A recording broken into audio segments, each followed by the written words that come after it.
Greetings and salutations, everybody. Welcome in today Go, for the 42nd episode of the Char. Pod. What? We're live. What are you doing? I know. Oh, I'm you aware. Oh, okay. Sorry. We can't cut that part. Oh, were you trying to make me do my voice right there, or? Well, you were frozen on my end, and now I know that my Oh internet's no, trash. I was perfect. I was fine. Okay. Anyway, this is sorry. welcome to episode 42 of the Podwans podcast. I am your host Char J, joined in by my co-host Luke over here. How you doing? Good. How are you? Good. I'm very good. Today we're going to be covering episodes 11, 12, and 13 in Season 4 of the Clone Wars rewatch, a.k.a. the Zygerrian Slave Arc.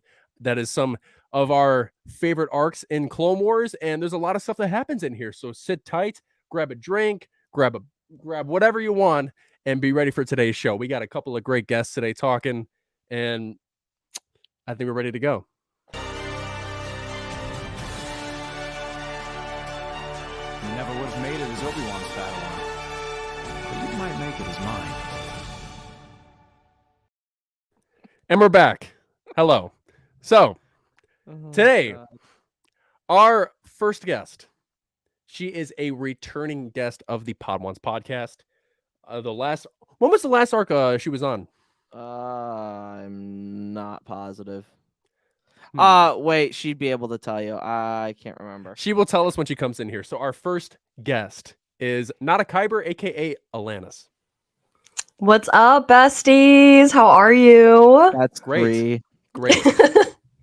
The last time I was on was the one with Ahsoka and the Pantorans. Oh, the one I yeah. Yes. Oh, Senator Chuchi. Yes. Yeah. So it's been like a hot minute, but I'm back, better than ever. Where can we find you on the social medias? You can find me at Notakyber on Twitter, TikTok, and Instagram, but I do have a new account as well. Oh yeah, plug that. Yeah, so it's at Discovering the Galaxy on TikTok. Basically, if you don't know, I am an English teacher in real life, and next year I am teaching an elective based solely on Star Wars. So if you want to see what I'm doing as far as lessons and curriculum, definitely give that a follow, because I will be posting that and also an adult Google Classroom next September. So I'll grade you.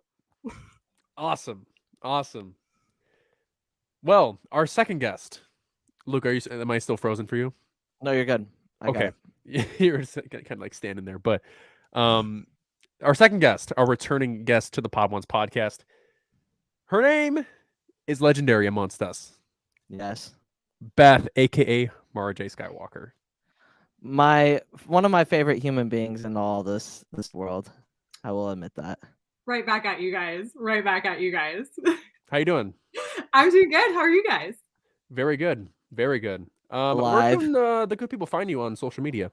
They can find me at Mara.J.Skywalker just on TikTok, although I would love to have time to do additional social media at one point.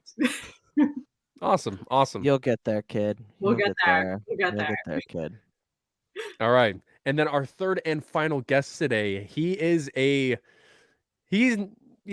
around us very often. He is a very I'd say he's around us too often, I would say. Yeah, a bit too much. He was a competitor for our trivia tournament. He is now our editor for the trivia tournaments. Please welcome Hereth Productions. I don't know if I can top the intro with Beth. Like you're like, oh, my favorite person, Beth, and I'm like, okay, guess I'll just crumble over here. Why? How you doing? Why? Why do you? God! Damn it! All right, Tom Brady, where can the good people find you on social media? Yeah. When you're not deflating balls. I said you can find me on TikTok at Hereth Productions and on YouTube on the They Fly Now show every Monday at 5 p.m. Pacific. We always talk about new topics every week. Last week it was Anthology. This week's Current State of Star Wars. But yeah, that's where you can find me. I find it so funny looking at your screen because it's like it looks like you're so far away from your mic and your mic's like really big. It's literally right. So it's like this cam's right here, so it looks like your mic's like this and you're just right here. But anyways, that's just me nitpicking. All right, Luke, are we ready to dive into the first episode? Yeah, but let's get to the icebreaker question first. All right. All right, for the panel. If you were stranded on a planet what Jedi Master would you want to come and save you? Come on, don't be shy. Let's I know my answer. I know everyone is expecting me to say Obi-Wan for obvious reasons, but like, here's the thing. I'm not here for a long time. I'm here for a good time. Oh no! So the saying- way she said that. Oh god. So I'm here for Quinlan Vos because I think afterwards, after he would save me, we'd go get a beer at like level 1313. It would be a great time. I feel like with Obi-Wan, I would be too like starstruck to like enjoy my own rescue. So I'm saying Quinlan Vos so we can like party afterwards. Okay, that vibes. That checks passes out. the That check. checks out. Yeah. Anybody else? I would say Plo Koon because I don't know, because Plo Koon just sounds awesome and just chill with Plo's bros afterwards. Plo's bros, yeah. I mean, you guys know mine. It's self-explanatory. Yeah. Obi-Wan Kenobi. Because of Obi-Wan. Every You gotta day. do the hand movement. I don't know. It's a thing. But yes, yeah. It is a thing. Yeah. Don't you worry, it is a thing, and it will grow. Don't you worry. Luke, who would you which Jedi Master would you want to come save you? I don't know. That's an Can't say interesting- Anakin because Jedi Master.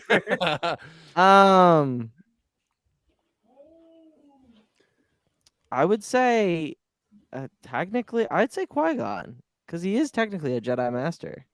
He is a Okay. Jedi Master. So I would definitely get down with Qui-Gon coming and saving me, and then we could go do some like magical Pilates? shrooms or some same shit. thing. Like you know for a fact Qui-Gon smokes the reefer, dude. He's straight up. He's all about the mystical force. Like he So you're is telling me all he's the about Tommy Chong of Star Wars? Oh, absolutely. He would vibe Okay. with Chi-Ching Chong. You know what I mean? I would pay to see that smoke sesh between you and for sure. Qui-Gon. Like Oh, yeah. I would put a good amount of credits down.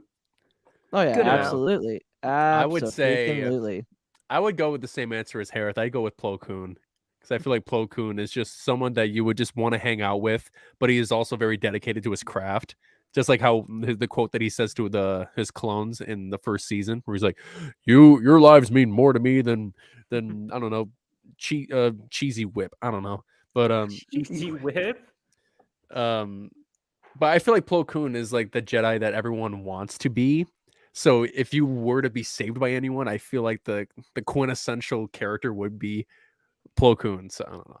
That's just me. No, that That's makes fair. sense. That is Yeah. fair. It's good dad vibes too. Like you feel safe. I'm here to save you. Yes. Don't worry. We are coming in. Oh jeez. It was like, Plo, jeez. yes! Oh, Let's go Kid get Fisto beers would at be a the good one. bar.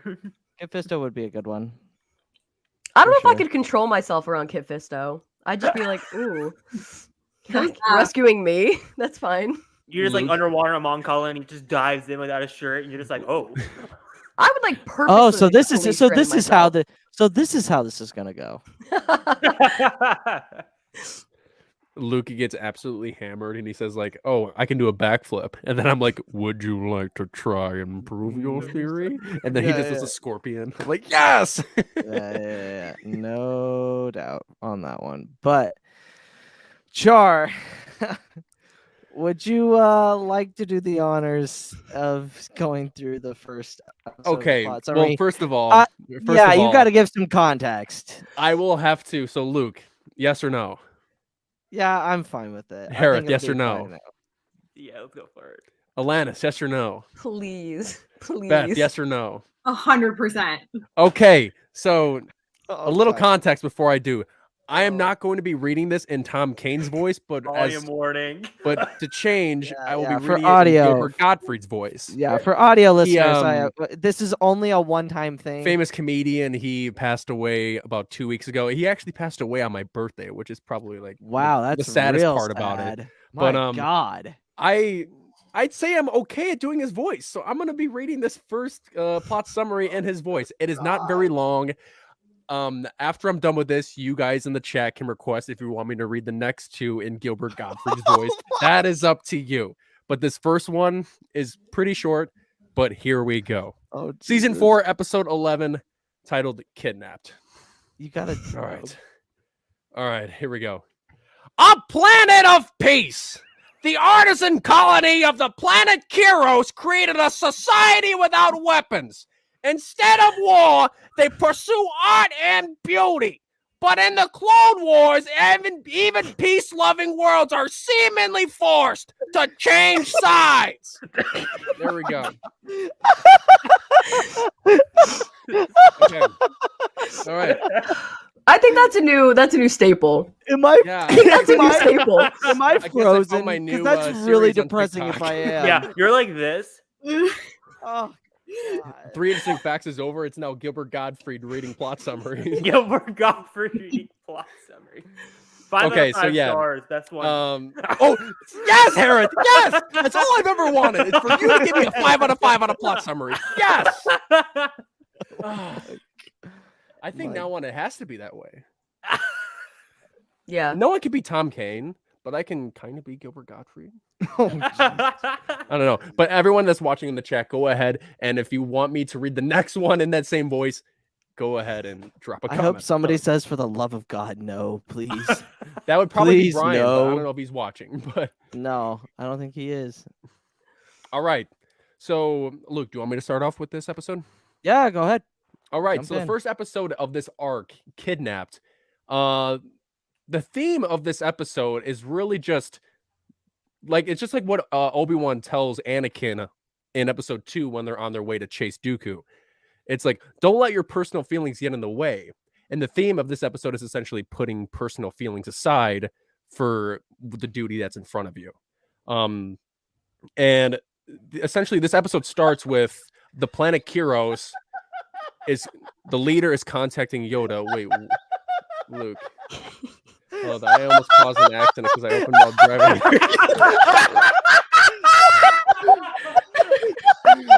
Oh, fuck. I'm sorry. If I cause an accident, do not blame me. Blame your driving skill. Okay? Oh my God. Okay.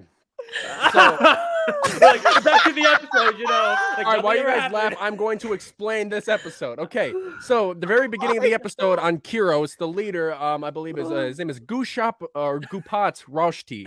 He is the leader of the people on Kyros, and he is contacting Yoda on whether or not his people need warriors and aid to their planet.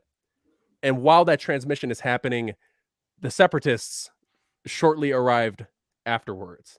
And when that happens, the Togrutas have a long history in Star Wars. And this is not even just in the Clone Wars era. This has been going on hundreds of years prior in the High Republic as well.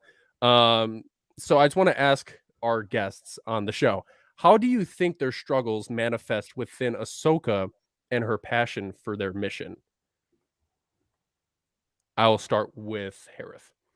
Well, like you said, I feel like that goes back to what they've been establishing in Light of the Jedi with the High Republic, with this new added context of the Jedi and Togruta were at war with each other, and like 300 years before we see the Clone Wars. So I feel like that added context of them like trying to be like removed from like any type of war. So like they have like this very peaceful like side of them. So like of course Ahsoka's point of view on that is I want to help my people like get out of this and like keep them neutral in the Clone Wars, because the Separatists and Republic, kind of like with Mandalore, they're just trying to drag them to their respective sides, and they're like not like fight backful as like Mandalore, because Mandalore could like be like, yeah, no, we're gonna stay here. We have like the militia to kind of push it back.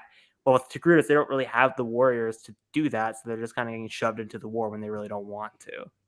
Yeah, because that group is it's very pacifist. They're not warriors. They don't rely on weapons. They just need protection, and they rely on art and beauty, as said in the very beginning of the episode. But when the war comes to their planet, it's a different story. Alanis, do you want to chime in on the question? Yeah, I think it really shows how Ahsoka truly is Anakin's Padawan. Because, for all intents and purposes, she shouldn't even have this idea of her people it should just be the Jedi in general. But the fact that she has like such a passion and such like a determination to help her people really shows how she is, directly under Anakin, and shows like not only their connection, but how his teachings really, really have influenced her. And I think we see that, throughout this entire episode, with, how she deals with, all of the situations that she gets put into. And I think, at one point, hopefully the Jedi Temple teaches history. I don't know their curriculum. I wish I did. But I think at some point they probably talked about it, and she probably felt a connection. And, knowing Anakin, hopefully he kind of allowed her to go through and, fight for her people. And I think they just show a very strong connection between the two. Yeah, very nice. Beth, do you want to chime in? Yeah, I think that the Jedi Council could not have sent a more, like, just the worst combination of people who are to be too emotionally invested in the success of this mission. And Yeah. that's partially what makes it successful, but it's also very ironic, as obviously we know about attachments and feelings of that nature with the Jedi. It's just very ironic. And I always wonder, I'm like, was this part of their weird, like, could this have potentially been part of like a weird test or something like that? Ooh. Yeah. It's very interesting that you bring that up, because eventually what happens in this episode, it ultimately ends on that conflict. I mean, my hatred for Yoda is well known. So like I like to think of him. I don't understand why you hate Yoda. I can't stand him. If I could punch him don't. across the football field, I would. I love Muppet Yoda. Muppet 10 out of Yoda's 10. great. Love Muppet Yoda. Yoda's great. Prequels Yoda, I can strangle him with my bare hands. But now we must eat. But I like, you said that, Beth, and I just like imagined him like in like the council room, like scheming, like, ooh, how can I test them this time? Know what I'm gonna do? Send Anakin to some slavers. Like that'll be fun. Like that's the first thing I thought of. Yeah. Literally. Yeah. I see. But you can't just blame Yoda, Yes, I can. I came back to another Alanis Yoda rant. Yeah, I can't stand him. I can't stand him. Because Yoda was in there for a little bit, and then now Yoda's getting the target put on him. So, which I feel so bad, because Yoda doesn't. I don't think Yoda deserves that. Yoda's Maybe the a little center bit of in the all the prequels, problems 'cause for the he's- Jedi. He has no excuse because he's been around the longest. He's seen how things play out, and it's like, you have no excuse to be like this. Thank you. Sorry, Yoda. I'm sorry, but yeah, Muppet Yoda, 10 out of 10. Clone Wars Yoda, no. All right. Preach. So, since you guys have all answered the first question, this leads me to our next point for the first episode. So Obi-Wan takes the lead as the bait for the mission. Getting beat up in the beginning of the episode by Darth Dinar, and while Anakin may be the master of getting caught, as what Obi-Wan said earlier in the show, do you think Anakin would have done a better job? What about Obi-Wan makes him the ideal person for this job? Because Anakin and Ahsoka go and disarm the bombs, while Obi-Wan is the one that's fighting Darth Dinar. If Anakin and him swapped places, how do you think it would be different? We'll start with Beth first. Ooh, I love this question so much. Obviously we know that Anakin is far more, I guess, just intense of a person. And he also, as we know too, he's not exactly the best actor. Obviously Obi-Wan was able to, sustain multiple injuries and pretend that he was actually injured. So I think it would have been disastrous, just because Anakin probably would have gotten too upset and then just not been able to cover it, no matter how hard. Yeah. But there was no success there. Yeah, sometimes you think of like, what if it was like a role reversal? And I feel like in this case it would have been a different thing. But we'll go to Alanis for her input. I definitely think, oh, hi, Luke. I'm back. I definitely think that if Anakin had swapped places, he wouldn't have even given him time to like explain himself. He probably just would have went in lightsaber blazing and been like, well, I didn't follow the plan because I didn't want to. And kind of made some type of excuse as to why he annihilated them. But I always find it interesting when Obi-Wan kind of decides to take debate. Because I think in a way it's him like giving up control, and that's something I think that he has a very hard time doing sometimes.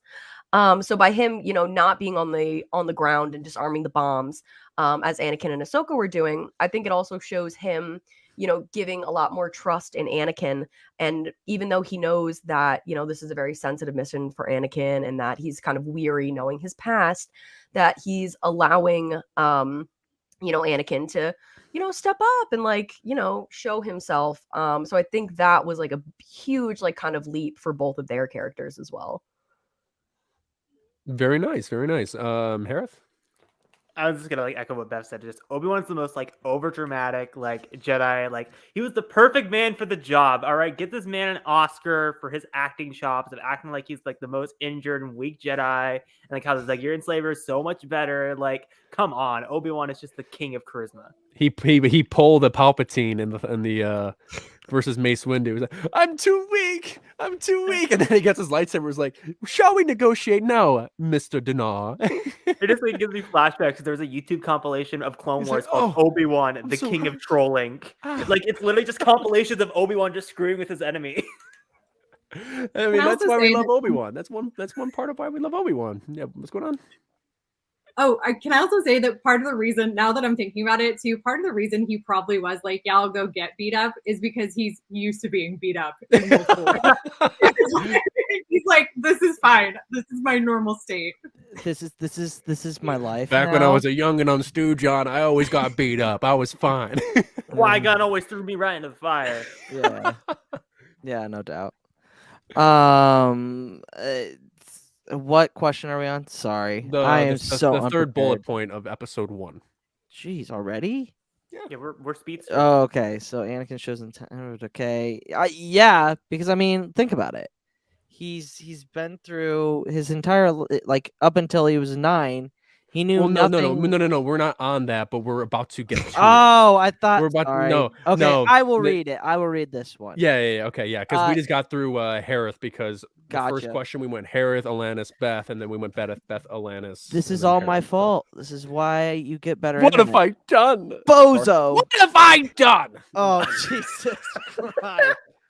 All right, well. Anakin shows intense violence towards Dinar when he refuses to give up the colonist. How does this differ from his interaction with Watto in Attack of the Clones? And why do you think the interactions are so different?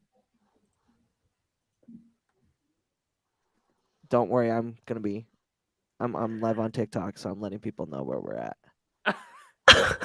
Not the whiteboard. The whiteboard. What is this, a tribute server? Do I need to I can just pull imagine up them a just white- hopping in, hearing me Do I- speak do I a need to Gilbert pull up a Gottfried voice, and they're whiteboard? like, I'm out of here. What, need to pull up the whiteboard, write all my answers?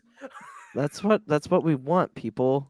We want people butts in seats, people. Butts in seats. I'm trying to sell this. All right. I'm trying to sell this over All here. right. I'm a Luke, I product. love your so, handwriting. I loved so- your handwriting. So Hereth, we'll start with you. What was different between Anakin and Dinar's interaction between Anakin and Watto's from Attack of the Clones? Well, it's like, again, like I don't want to make this like a writing thing between Lucas's writing and Filoni's writing, but like I kind of have to do this like parallel because I feel like with Filoni, he very much handles like Anakin's trauma very differently than Lucas. Lucas kind of just weirdly just shoves it under the rug as for like Padme and that kind of stuff, or Shmi. But like, Filoni likes to like tackle like Anakin's relationship with like slavers and like his trauma coming back up and how he's been trying to hide it from Ahsoka his entire life. But like when he sees the Zygerrian Slave Arc, he's just getting flashbacks of like him as a kid getting beaten and that kind of stuff. So like I feel like this anger is just boiling up because like he's been in a war actively and just been trying to avoid that part of his life for the last like what 12 years by now, because yeah, we're almost like a year from Revenge of the Sith, so 12 years he's been trying to push this aside, and then all these feelings just boil back up. So that's how I'd kind of describe that on that type of level of Anakin just feeling all of his pain and emotion. That's fair. Very fair. I mean, that those are all really good points, Hereth. Yeah, Hereth, and also too, like this is like the arc where Anakin reveals to Ahsoka about his past life. Yeah. And it's so funny because you see in the Clone Wars movie and many different episodes in the show prior, like if Anakin's passed, but Ahsoka doesn't understand that until this season 4 arc. Like it's been a while. But then yeah, we'll Beth, do you have any input on the Dinar Anakin versus the Anakin Watto interaction? Oh, for sure. I think it's a power dynamic because Yeah. obviously Anakin had power when he left Tatooine to obviously go become a Jedi. And it's like I don't want to equate it to like coming back and like seeing an X and like having a glow up, but it's a little bit like that, but in a very different way.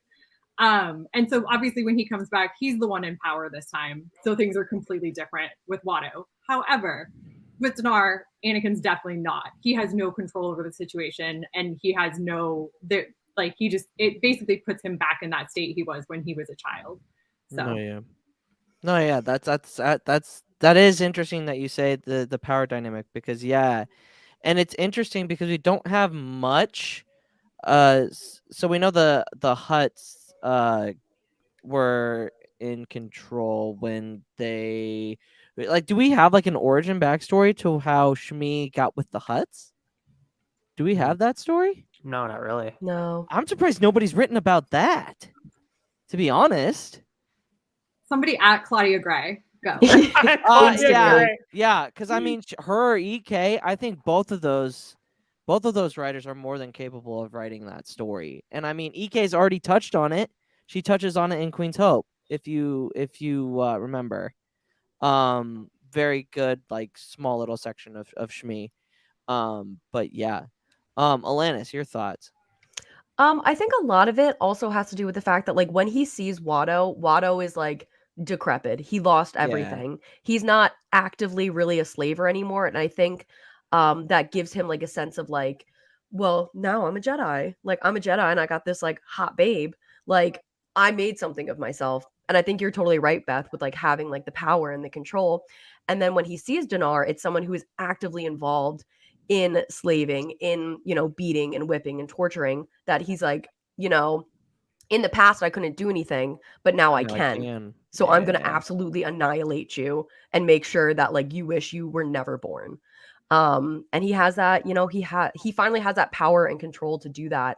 And I think that kind of gets him going. Like that gets him excited because he can give that shred of, control and power that he didn't have for, the longest time growing up. No, yeah. That's really well done. I don't think I could have said anything better on that one. I mean, it's Zygerrian Slavers, just like it's very emotional because yet again, like Char was saying, Anakin hasn't opened up to Ahsoka as much as we think they have. At this point in the Clone Wars, they should know everything about each other at this point. Yeah. And and the way that like when you see Anakin like grab the lightsaber and like put it in his neck and he's like where are they? Like you see like Ahsoka's face like what the hell is going on? Yeah. And then she's finally so gets left some in context. she's so She finally left gets in some the dark. context as to why he's like that, why he put his lightsaber up to Darth Dinar's neck, and I was like, "Whoa, my God, this is violent." No, and then I you think understand like his past is very very Traumatic. torn by what the Zygerrians do. So, but I think that also shows a lot for how close Anakin and Ahsoka are. That she, even though she doesn't know like much of Anakin's past or really his life in general, like let's be real here, she still has this like unwavering like love and trust and considers him a brother, even when she's kind of left in the dark about all of these things. And I think that says a lot about Anakin, that he's able to inspire this trust and this dedication, even when he himself is not able to give 100%. And I think it just says a lot about who he is or was. Rip. Oh, somebody said vengeance. Oh, we got a wild brook. Cue the Batman theme. Cue the pull up the Batman screen, theme. Luke. Pull up Got the it. screen. If you are looking for anything Star Wars, DC, Marvel related, she does some awesome beanies. She does some commissions. She is currently in the works of doing my Air Force One Darth Vaders that I will be wearing to Disney when we go to Celebration. Hit up her use her Etsy shop, but really go to her website, Far Away Factory. She does amazing stuff. I'm wearing her Brotherhood t-shirt, and I wear the sweatshirt all the time. I'm a big fan of hers. Hereth's got her Ahsoka beanie. She does great work. I could not recommend her more. And we actually have an announcement that we will say after the show about what our plans are for May 4th, and she is involved. So Yeah. we will go there. Yeah, before we talk about that, I want to say thank you, Brooke, for getting this all. Yeah, ready for us. absolutely. Give me your money. I'm And- broke after Disney. yeah. After Disney and Celebration, and is clear right there. And Pay the woman. pay her. No, do it, Char. Do it. She's in a the net. Do it in the voice. Do it in the voice. Oh, like what her comments? Yeah. Give me your money. I'm broke after Disney and Celebration. Now it's a bit. Now it's like whenever I tell Char to do it, like he's gonna do the voice. Do it. Yeah, do it. And then he's all right. Okay, I am here to say Luke's doings. Okay, if he needs me to say the supercalifragilisticexpialidocious, I'm here for it.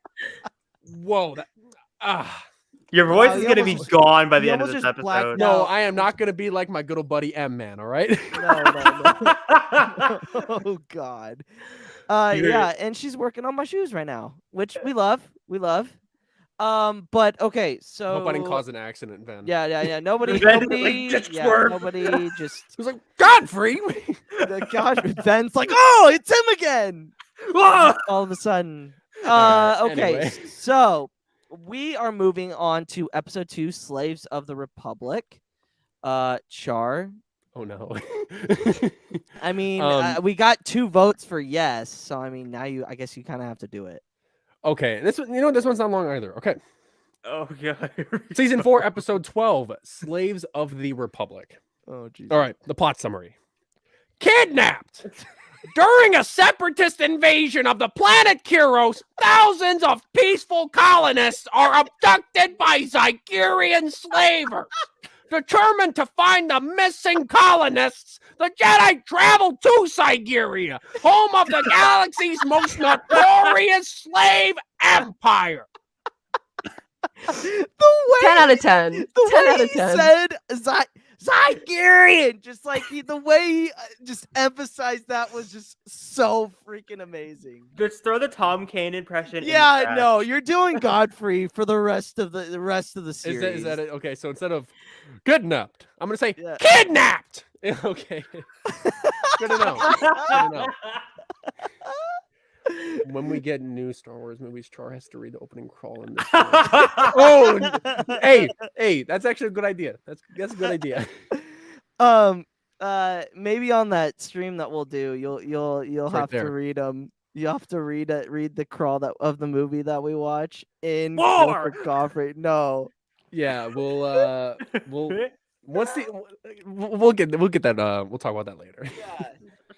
Okay, so the theme, and I'm gonna put my glasses on because I just realized I haven't been wearing my glasses the entire time. And you're like, So I can't see apologize. anything. I could, but they're blue light, and I'd rather not go blind. Okay, so the theme of this episode is actually acting as someone you are not to become closer to who you are. Basically, the moral is those who enslave others inevitably become slaves themselves. With that being said, this is one of the only times Anakin admits to being a slave and identifying his past. This episode deals a lot with accepting who these characters are fundamentally. How do Anakin, Ahsoka, and Obi-Wan's actions correlate to who they are fundamentally as people and their beliefs? Okay, come on. Don't I'm all just jump gonna at kick once. it off because I'm really excited to talk about this. Oh, This is why this arc is my absolute favorite in the Clone Wars in general. Like, I love it to death. And I think it's because this does the best job at showing their characterization, like, better than Mortis. Like, Oh, I yeah, think Mortis absolutely. can't even touch this. Because we see Obi-Wan, because, Obi-Wan, all he wants to do is, like, help people. And for the first time, like, he can't. and he has to like deal with that, and like, you know, and that brings on a connection later on to like, you know, the Kenobi series and him like not being able to be a Jedi, which is who he fundamentally is. Then we see Anakin, who for the first time has to deal with like this, his past and his trauma and like his, you know, lack of control and something that he's like not good at. And then we have Ahsoka, who's just like trying to vibe in the middle. And I think it does such like a fantastic job, like really showcasing all of them. And like one of my favorite, what is that? That's why I was trying to Oh hold my back God. laughter for because I read it on the I didn't side. even Char, see it. Wait. Char, do it. You gotta Char, do it. do it. Wait. I have to read it just in case if it's, you know, something not, you know, put me in a bad position. All right, cool. To think we gotta keep kissing up to that chump and his chump daughter for the rest of our lives. Iconic. Okay, sorry, go. Please, someone clip that. That's it. That end the 100th episode. Nothing's gonna be better. The 100th episode. This is definitely going to be clipped at the end. Like somebody better edit every single one, or somebody should do. So I do every Thursday on TikTok. I go, it's Thursday. Y'all It's would make Thursday. Yeah, y'all you would know make, what that means. y'all It's would time make for another yeah, episode. y'all would make me like literally tear up if y'all like made a compilation of that of that. Like if y'all like be you saying popping it, I'd out, be like, it's Thursday. You know, no, just everybody, just every single person like that's in the community just like does it. Oh God, I'd lose it. But we got to get the angle right. Like, because you film it like this every single time. No, Like, I isn't it don't. so funny Yes, you that do. No, I don't. I did really something by don't. accident, and now it's a thing. kind of like how I did. Like, look, when we were making the notes, I started doing that, and you're like, ha ha ha ha ha. Yeah, and then now yeah. I'm doing it. Everyone's like, ha ha ha ha ha. And I'm like, Yeah. okay, it's settled then. Also, Luke, put away your whiteboard. I'm trying to promote. Get out of here. I was gonna literally put on God. the whiteboard like at the end and be like, go subscribe. I had that Yeah. ready. Okay. Anyway. I just always feel like with the whiteboard comes the tarot card reading. Like, where's the tarot card reading? We got to make that into our act. That might be for Rebels. Don't worry, we'll figure it out. Tarot card reading. We'll work on that over on YouTube. All right. So, who's got the magical answer here to this question? I mean, Alanis got interrupted with Gilbert Godfrey. Yeah, that is true. I forgot about that. I don't remember what I was saying. I'm gonna be real with you. Let's just hope whatever I was saying was insightful. Maybe a little funny. I don't know, but we're just gonna go with whatever I said. And if anyone else wants to chime in, go for it. Because I don't remember what I was saying. 100%. I can kind of repeat what you're saying. I can 100% retweet what you're saying about why this arc is honestly, I would say this, the most underrated arc of the entire series. Oh, Is Zygerrian Slavers. I don't think it's the most underrated, but it's very underrated. It's very underrated. I would agree with that. Because the commentary of like them discovering of Anakin being a slave, because they really don't touch upon it ever besides this arc, which I find just so odd that they drop it in Phantom Menace and then just like, oh, we're never going to acknowledge it. Like the most we'll ever acknowledge of that is like Anakin's like parallel of him being a slave his entire life. Like I get the whole parallel, but like I just find it weird that they just never talk about it. So like the way that like this episode just really comes to terms about how like Obi-Wan is like talking to Ahsoka about how like Anakin's been trying to like not talking about his past, and like Anakin like interrogating slavers and like losing his mind, and like how he turns it on later. It's just like this whole episode is just so interesting of how like it touches the traumatization of Anakin Skywalker. It's just it's so good. God damn it, Kieran. Damn it, Kieran. Yeah, and I totally see what you mean, Hereth. Like, if you don't mind putting up that that comment that Chris said above Kieran's, it says you were talking about Obi-Wan wanting to help people and not being able to be in a position to do so, and that literally sums up his character in the second episode of the arc. Yeah, absolutely. With Obi-Wan playing the role of this character that, you know, because obviously they wouldn't put Anakin to do that. That would just be criminal. I wouldn't put it past Yoda. I wouldn't. Yoda wasn't there. If Yoda was there, Yoda would have been like, "All right, Anakin, part 2. I have zero faith in that The little Shovel gremlin. rematch, Knight. the I must. sequel. Zero faith. I But- don't know. No, it's so weird to see Obi-Wan in such a low position and seeing him be like at like essentially his lowest as he's ever been. And then Rex is, out and about, doing his thing. And then Anakin is just the smooth talker, and Ahsoka is this basically the impromptu slave that is one that Anakin caught. Was like, wait, what is it? What does Ahsoka say? Unhand me, you Brigand. something. Yeah, Oh you yeah, you brigand. Yeah. And like the And face then it was so Anakin makes funny. at her is so funny. Anakin's like, "What the hell are you doing?" Yeah, they He's paused like- for a second. There He's was like, he's like, I was a slave once. I never once said that. So you got to work on your slave talk, apparently. I'm No. just like, wow, okay. No. But Beth, do you have any input on that question about everyone's characters in this next episode? Yeah, so I think just echoing what everyone has said, part of the reason this arc is so amazing is because it does strip them of the preconceived notions that we have about the characters, their pretenses, and all of their powers, if you will. Because like with Obi-Wan, he can't use the Force at all. Yeah. And we obviously know that he not only relies upon that for his job, if you will, but also for like strength and emotional reserves and whatnot. And so I think it's fascinating that they have like taken that all away, and you still see that fundamentally he's somebody who does genuinely want to help people, at least in that capacity. And it's really interesting too that they do this without, because generally you would think if you're going to do something like this character wise, you would have like Obi-Wan and Anakin together because it would be easier to contextualize the two, because we know how they act around the other. But I find it fascinating that they separated them and then did this.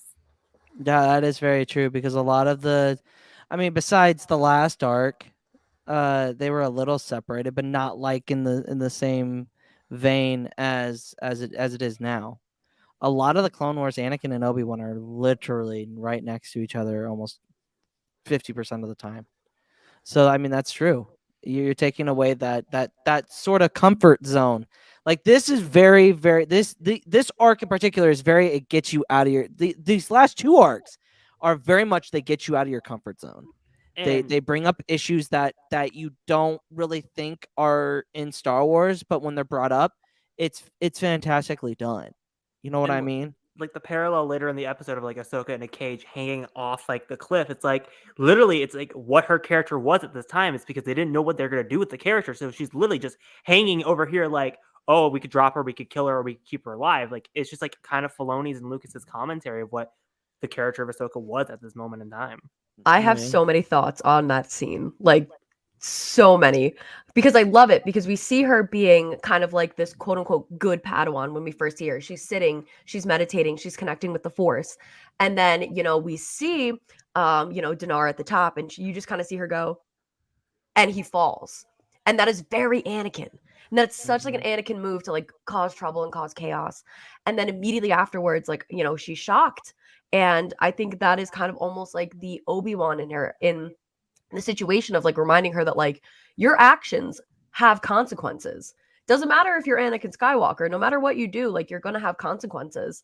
And I think that was one of the first times that it kind of really hits her, because when she sees consequences, it is always happening to like other people, or like Anakin kind of like, it's like that buffer, because like, she's the chosen one's Padawan and all that. And I think for the first time she is alone, and she is experiencing like, okay, well, if I'm going to be like Anakin, I have to realize that I got to take it like Anakin. And I think that scene is just like, there's just so much growth in that scene, and I love it so much. Nice. That tracks. I like it. Picasso. We'll move into the next question then, since everybody gave great answers. So it's commonly a meme how Anakin quote unquote flirts within this episode.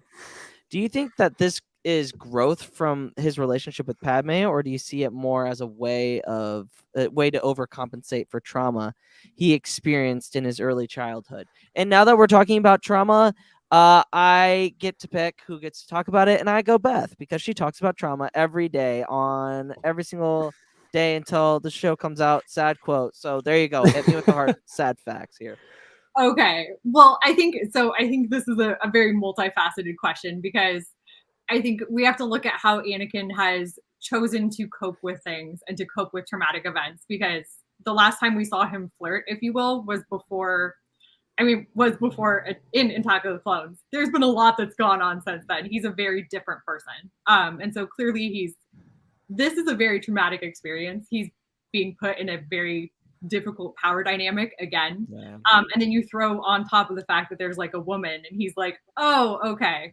So I think it's definitely like overcompensation, but it's also he's playing the part. Like he's taking himself out of it as much as possible by overcompensating and by playing up this like role. Because if it's too much like him, then it's too close to home. So he has to make it just very extravagant. No, yeah, that's absolutely like he's gotta play his part, because if he doesn't, then he's just gonna lose control, and it's just gonna bring back all these bad memories of him as a kid and his mom, and then the memory of his mother dying, and just that whole emotional damage, and it's tough. Hereth, what are your thoughts? Well, again, like I think I kind of rely on the meme answer of like it's obviously Padme definitely taught him like flirtation skills as like they got married, because of like Anakin Attack the Clones to Anakin to now it's like night and day of like how you could just turn charisma on a dime, and like you could tell that Padme definitely like, influenced him how to flirt. It's just like again, like I'm gonna lean into the meme on that one. No, yeah, that's definitely true. I find it incredible how much this episode connects, or the questions we have connect so closely with episode 2. We have the Watto one, and then we have the flirting one. I like it. No, yeah, absolutely. Real quick, what does everybody think Anakin whispers into the ear of the queen? Oh no. Do you like sand? Do you want to get your podcast? Yeah. Do you like sand? No, no. Let's go to Lannis's answer. I was curious. No, yeah, Lannis. No, I was just about to say I don't think you want to get like your podcast like rated R. So I like the We sand cuss line. on it. Oh, I mean, We cuss a lot. What are you talking about? No, I think I'm good. no. Oh no, my God. You can't tease us like that. And go, oh, Coward. I'm gonna start it, and then never just Coward. Start it, and He might have had a very creative scenario involving, the whips Oh, that okay. she has. All right. You never know. You never know Alright. what Anakin's got in Hey, his back pocket. Hey, we don't kink shame here. Right. We're not going to We kink shame don't- Anakin. We're not gonna keep shame. No, Right. actually, so when Anakin went up to her ear, all he said was this. Oh, that's an ad. hey, this is the time to say pay for YouTube. Yeah.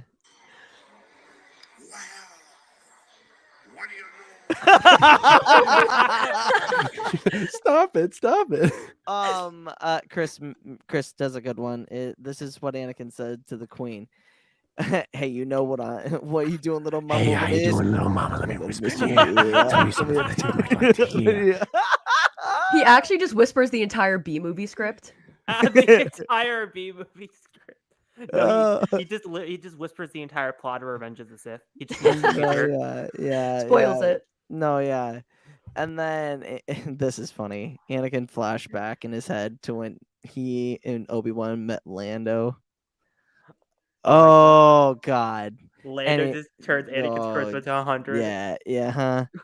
And then sticks and stones may break my bones, but chips and chains and whips excite me. Mm-hmm. Oh, here we go. Here's a good one. And I can see Obi-Wan go. And Ahsoka's just like, what? What does that even mean? I think Obi-Wan would be like, well, at least he's creative. Yeah, It's a good metaphor. Because your beauty makes the brightest stars seem dull by comparison. Stop it, Lars. Oh God. No, It's but kinda Beth, funny that what do his you name is think? Lars. What do you think he would say? He would be saying. I can't. Well, obviously he was flirting with her in the Gilbert Godfrey voice. Is your no? No. How are ya? Oh no. Okay, now you got to do it for Chaco because he's here. Oh yeah. Ah. No, you have to, Char. You can't start tease us like that. I'm waiting until the next. Okay, show. all right. We'll do that. Okay. Have you seen what they put Ahsoka on the comic version of this Yes. arc? Because this was No. inspired by a Hey! That's one of my facts. Stop. Oh, all right. Well, there you go. No. So now I got sidetracked. Dude, the audio to this is just gonna be fantastic. to No, listen the to. sidetrack of the audio, that's just laughing at Oh. random things without any context, and the people are gonna be like, "What the fuck?" Is I got Alanis's answer for this question. I got Hereth. Beth, did I get your answer on? No, I got Beth's answer on this question first. Alanis, did you give yours? Yeah. Okay, and Hereth, you gave yours. Yes. Okay, we're good. Sorry, this is chaotic. Yeah, chaotic. Sorry. All right, next question. While Obi-Wan knew that he wasn't truly ever a slave, as Anakin was, do you think that his time in torture at the hands of Zygerrians helped to conceptualize, God dang, Anakin's childhood better? Do you think he felt closer to Anakin after this experience in this episode? My heart wants to say yes, but my gut says no. And I know that's like an unpopular answer. And I know that sounds awful, but I don't think that Obi-Wan, even though I think he did show a lot of growth from this, I don't think he could ever truly connect to how Anakin felt, because he knew in the very, very back of his brain that like he was going to get out of this somehow, whereas Yeah. Anakin like didn't have that like security. Like, had Qui-Gon not wound up, on Tatooine, like, the galaxy's biggest problem was just a kid with a bowl cut. So I don't think that Obi-Wan could ever truly understand. I think that maybe like little things here and there he would kind of be able to conceptualize more and like, empathize more with. But I think overall I can't really say that this brought them closer in any way, unfortunately. And I think that's like a hot take. That is a but hot take. I know 'cause it's a hot take. I don't think Beth thinks the same. I actually agree. Oh! And also, I agree Yes, too. bestie. So you got all three Wow. guests agreeing on this. Wow. I have a whole I reason love why. And I think Okay. it's so, in all honesty, I think that Obi-Wan, in order to relate to Anakin with this experience, it would require some like very serious Traumatic processing things. Yeah. on his part. And I don't think that's something he would even attempt to get into, in all honesty. And I also think that he also knows, I feel like he's very emotionally intuitive to the extent where he would know, hey, if I try to relate, to Anakin in this way, it's going to just like distance us even more and make it even more like, Combatants instead of yeah, like, okay, I totally understand now because I went through something similar. So I don't think he'd even try. But because of that, I also think it's something that they wouldn't talk about more. Like, so Obi-Wan definitely wouldn't try and like prompt Anakin to talk more about his childhood because he's like, oh, I know how traumatic some of that was now. So I completely agree that I think it would distance them more. Yeah. Wow. Way to flip that one into a 180. Never mind. Hereth? Kind of building on what Beth said with that is I agree. I feel like what would happen was Obi-Wan in his mind would be like, I can relate. But like in reality, they can't. They would never bring it up. They would never talk about it. Honestly, I think it would bring Anakin and Ahsoka closer together and it would bring Anakin and Obi-Wan together because I think Ahsoka would understand more of the traumatizing experience because she got like a shock collar around her neck, constantly getting shocked like every 30 seconds. Like she's at a cage and like, yes, Obi-Wan got beaten and he got like, anytime he tried to help anybody, like that would help. But like that only existed because he was a Jedi and they were just like singling him out of like, no, anytime you try to help anybody, we're going to cause more pain. That wasn't because like Watto didn't know Anakin was force sensitive besides like, oh, he's good at pod racing for some reason. But like besides that, they didn't really know that he was force sensitive. So like this has a different experience because Obi-Wan had gotten treated different. He had like a higher class of like, oh, you try to help someone, they die. Like that's just straight up what it is. Yeah. I mean that is very. I would see like the only reason why I would think now that I think about it, Beth, like every single time like you do a sad quote, it's like Obi-Wan trying to relate so much and just failing. So it's like at this point, like he's just like, why do I want to do that? Like, that's not how, like, this, I'm not gonna be able to connect with him on this level. So why try? Why make it more difficult on the relationship than it already is? You know what I'm saying? And like, you would think that it would make him come closer, but it makes sense that it wouldn't. It reminds me so much of that quote from the Revenge of the Sith novelization, the one how every now and then Obi-Wan would try and catch Anakin's eye again and smile at his Padawan, but the war had changed them both. Like, it reminds me so much of that quote. Damn, that freaking that Obi-Wan novelization. quote. Yeah, And that's why Beth is novelization- here. Yeah, the novelization just to give like, us sadness yeah, and facts. And And emotional facts. damage. Oh, good night. Char, what were your thoughts? You see, here's the thing. So Anakin's like, I feel like Ahsoka with her role in this episode, I think it gives him it gives her a little perspective on what Anakin's life was like, especially being hung up on that cage, dangling off of the ledge, Mhm. and just getting these subtle moments of like this terrifying lifestyle that the Zygerrians have, Yeah. and what it's like to be what Anakin was over 10 years ago. And it's sad to see that.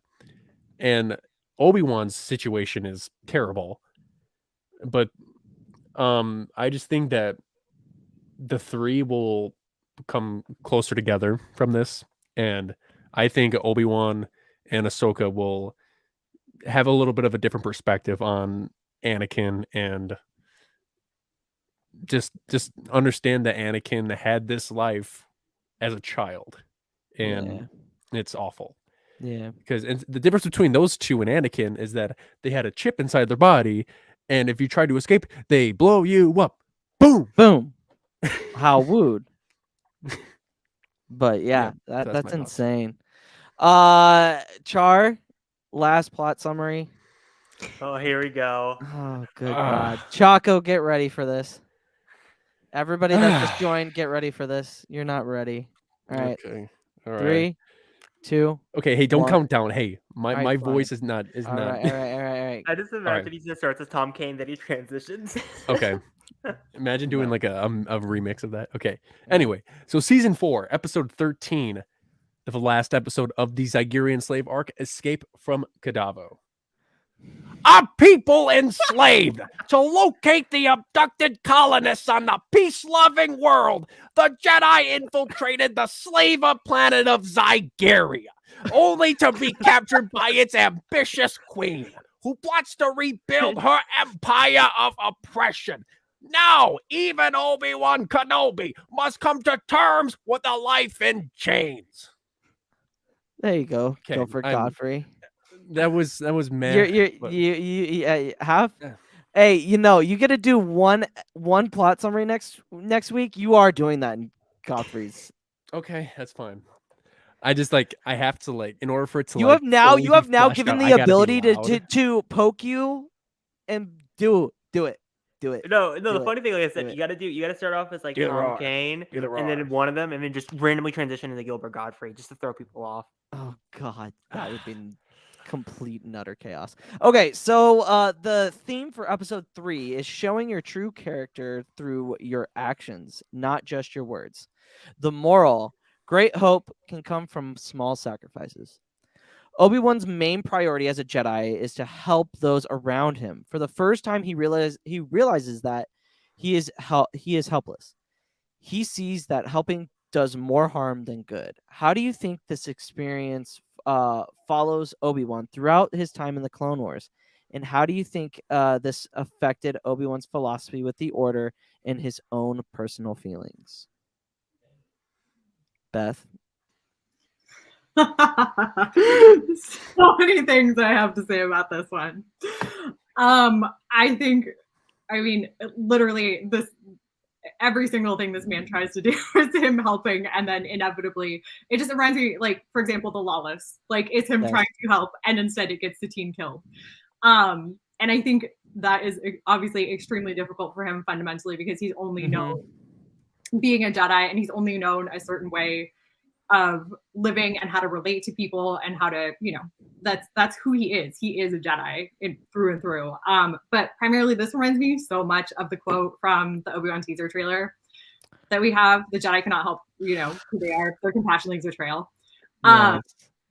And so that was kind of the one thing that I was like, oh yes, he's still, always going to be the self-sacrificial person who is hoping for something good. But at the same time, it's like, these things just keep repeating themselves. So yeah, I mean, he's always going to try and do what's right because that's who he is. But at the same time, it's also going to get people hurt. And I think you can see the damage build up, especially by the Clone Wars season 7, when Bo-Katan kind of confronts him and is like, I thought my sister meant something to you. I think we can start to see a glimpse of it there. I think we definitely see it in Revenge of the Sith, and I think we're about to see a ton of it in the show. And we are gonna talk about that in a little bit, but does anybody read this in like when who is it? No, John C. Riley. I'm not a child. When John C. This Riley, is outrageous. when John C. Riley talks to Will Ferrell's character, and it's like Fergie and Caviar had a baby, and it's you. Like, that's how I read this. When did J. Jonah Jameson have a Jewish baby with Gilbert Gottfried? My God. Anyway, sorry, had to add that. But Hoffman, you're absolutely right. You're absolutely right. Call the patent office, copyright the name Green Goblin. I want a quarter every time somebody says it. All right. Anyway, Alanis, your thoughts? I don't think I have anything else to add. I think Beth honestly summed it up perfectly. She just knocks it out of the park all the time. Hereth? Again, Alanis just said, how can I follow that? How? You literally can't. You literally can't. Anything Obi-Wan related, it's like automatically to Beth. Like she knows this character she knows herself. And it's that's the most amazing part, is that I think I know Obi-Wan the character, and then I get an interesting fact, or I get a sad quote that opens my mind, my third eye of Obi-Wan, and I'm just like, oh wow, I never thought of it that way. So and it's just amazing. It's just amazing. So the next question is, Anakin shows compassion to the Queen after she is murdered by Dooku. Why do you think he gave her support in her dying moments? What does this say about Anakin's character? Does this show growth from his time during Attack of the Clones? Anybody want that? I love this. So even this question just gives me chills, because I think it shows so much growth, but it also relates back to the fact when it's basically she's a slave as well. He realizes that she and everyone is a slave in some capacity to some either philosophy or, an actual system. And I think it's that moment where Anakin really has he's able to have this compassion and this empathy and be like, okay, I understand, you were a bad person and you did bad things, but you were also a slave the same as I was. And I think it's a very powerful moment that he is able to do that, because typically he tends to hold maybe a little bit of a grudge, which is fine. But it's just such a powerful, amazing moment. Oh yeah. Lannis? I think it honestly also... Yeah, I think it just shows that he, in a way, is starting to understand the world around him a little bit more, and he's kind of opening his eyes less to the more selfish view, because I think a lot of Anakin that we see, he is, kind of selfish. He wants things his way, and he wants it done his way, and he wants it done on his time. And honestly, respect that, bestie. But at the same time, I think I'll make it to 6 by the end of this episode. But the bestie count. There we go. So anyway, I think that it's really showing him, gaining a larger perspective on the world around him and not being so Anakin centered, and more seeing that oh wow, like other people went through like awful things. And as much as I like want to say that he grew from it, I don't think he grew enough to stop, you know, the inevitable. And I think that is a huge thing with Anakin in general, is he gets like right there. He gets right there on, you know, being the person that he's supposed to be. Yeah. And then he is just brought back down. Yeah. And I think that is, you know, a huge tragedy of Anakin, is that he can't take that final step to really become the person who, you know, we all want him to be. There's a lot of debate on if he should or not, but Oh yeah. Hereth? Well, again, what Alanis is saying, like, this is, I really like to call it like Anakin's like very like, it's like poetry. It rhymes to like Luke. Like Anakin has that moment where he just like, when she dies, it's very very similar to the "You Have Arrived" scene with Vader and Luke in Return of the Jedi. Anakin has that moment of like, I understand what you've just gone through. Like Alanis said, like everyone has their own master who they serve. They may be at the top of the totem, but like they always have to serve somebody, and it just keeps going up and up and up. And just the amount of pain that like Dooku has caused her, and like how her vision was flawed, and like it's just, again, it's like poetry. It rhymes. Yeah. Jar? What was the question again? You're gonna make me read Sorry, it if you again. saw me chuckling, I was rewatching my plot summaries, and I was just cracking up. I was like, I even impress myself sometimes, you know. Okay. Anakin shows compassion to the queen after she is murdered by Dooku. Why do you think he gave her support in her dying moments? What does this say about Anakin's character? Does it show growth from his time during Attack of the Clones? Of course, yeah, because it's just him trying to overcome his past, and him being in the position of power and understanding why they do that. I feel like it gave him a little bit of insight as to like not all, because her dying words were, "I am also a slave as well," the slave queen herself, and it like, I think it struck up something in his head, like, I guess we all are meant to be this, like who, like a person of power can also be controlled too, and like in that sort of way as well. So, and also the amount of times Anakin has had to deal with Dooku, and it doesn't matter. Like, I'm glad that Anakin, like, despite the slave queen dying, Anakin showed her some compassion despite her job and her stance in the war. So it's like, I'm glad Anakin took it that way, and it just shows the how much 2 years can change in a person. So Oh yeah, absolutely. I mean, it just shows, because I mean, at the beginning of Attack of the Clones, he would have taken her head right off. oh, absolutely, Let's be real here. absolutely. He would decapitated her. But that's also Obi-Wan, like, you know, like teaching him to Yeah. like focus on the bigger picture. Like, if you have to be like, you know, a slaver, like as someone who was formerly a slave, it's like whatever you got to do to get the job done. And I'm glad that Anakin is able to put his own personal feelings aside, just like the Yep. theme of the very first episode, to Yep. focus on getting the job done. So Oh yeah, absolutely. Now to the final question. Ahsoka shows herself as a diplomat during the final scenes of the episode, especially with her desire to save her people. What does this say about her character development, and how does this show how she is a reflection of both Anakin and Obi-Wan? Hereth? Well, again, like I said, it just shows like how much growth like Ahsoka's gone through the last 2 years of the war, and like how much Anakin has trust for her just to like let her go. Because like prior years, Anakin would have been like, "No, you're staying with me. We're helping getting rid of this." Anakin was just like, "No, I understand. Go help your people." And the way of just like, it's just so beautiful of like how like Ahsoka just goes in there and like jumps across, and everyone's like, it's like, oh my god, it's just grew to Jedi. Like they just have never seen that before. Just like that like instant reaction of that, and like how Anakin was like helping getting all the ships down, and like her like helping people, and like the one that like falls off and like she just jumps and like flips and catches her. It's just so beautiful, like showing how far she has come since the Clone Wars movie. And also, I was literally gonna bring that up afterwards. I was waiting till I got all the points off. Oh, Yeah. I was about to. So quick side note from Ahsoka. One, Rex is so hot in this episode. Like, point blank. He is absolutely, looks great. phenomenal. But I think, yes, yeah, top 10. It really is top 10 hottest Star Wars moments. But I think more than that, I think what I really like about Rex in this episode is that it shows like his own independence, that he's like, you know what? Like, I know who I am as a person and not just as a clone.